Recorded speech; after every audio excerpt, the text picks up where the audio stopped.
En revanche, ce qui est très intéressant, c'est de voir que les nouveaux médicaments n'ont rien apporté dans cette maladie. C'est vraiment la conclusion, c'est-à-dire que le remdesivir ne sert à rien, qui est dangereux, parce que si vous donnez à des gens qui sont très peu malades et dont le risque d'aggravation est très faible, vous commencez à mettre des perfusions, que ce soit ça d'ailleurs ou les anticorps monoclonaux, vous prenez un risque qui est disproportionné avec le traitement par rapport au risque. Donc ces nouveaux médicaments n'ont pas apporté de choses extraordinaires, au contraire.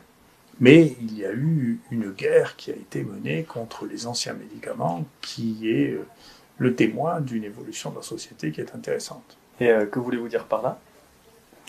Eh bien, nous étions au milieu d'une évolution assez intéressante, qui est l'obsolescence généralisée. On le voit bien sur le plan commercial qu'il y a une obsolescence programmée de nos téléphones, de nos ordinateurs.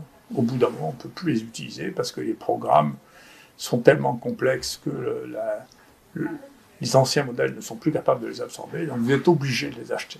C'est ça qu'on appelle l'obsolescence programmée.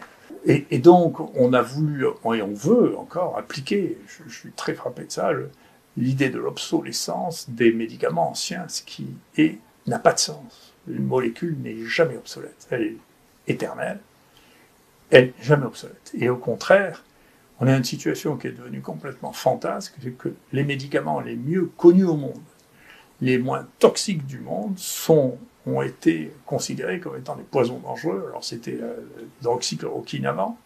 Ne vous inquiétez pas, comme cette perception concerne essentiellement l'Occident, tous les autres pays l'utilisent et continuent à l'utiliser, parce que quand vous avez le choix entre prendre un médicament qui ne coûte rien, qui a pu être prescrit jusqu'à 1 milliard de personnes par an, vous en connaissez bien la toxicité.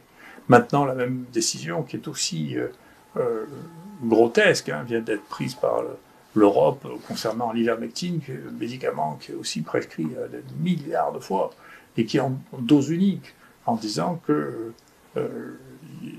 c'est un médicament toxique et qu'il ne fallait pas le donner parce que ça ne coûte rien et que ça ne rentre pas dans notre perspective de l'obsolescence programmée, c'est-à-dire de l'utilisation de médicaments qui sont anciens, qui ne coûtent rien. Donc il y a une vraie réflexion, qui n'est pas que française, qui est aussi européenne, qui est aussi américaine, sur le fait de vouloir à tout prix que les vieilles molécules soient obsolescentes, que l'on paye très cher des médicaments et là-dedans, il y a effectivement des groupes plus ou moins activistes. Alors, je ne sais pas si c'est du complotisme que de repérer qu'il y a des réseaux de lobby qui tiennent absolument à empêcher la prescription de médicaments qui soulagent et qui ne coûtent rien.